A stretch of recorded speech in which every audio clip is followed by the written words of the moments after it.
இவனை எங்கேயோ பார்த்த மாதிரி இருக்கு.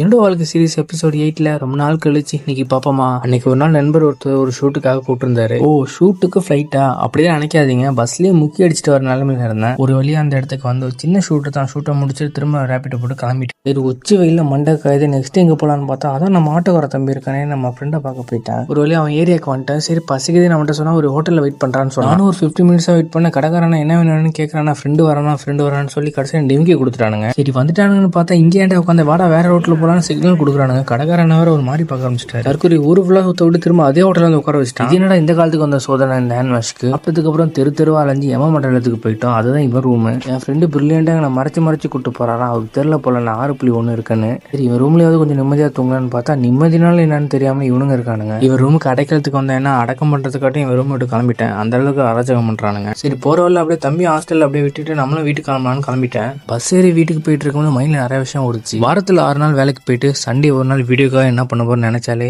ஒரு நாள் வேகமா போயிட்டு இதெல்லாம் தாண்டி என் மைண்டுக்கு உடனே வர்றது நாளைக்கு மண்டே.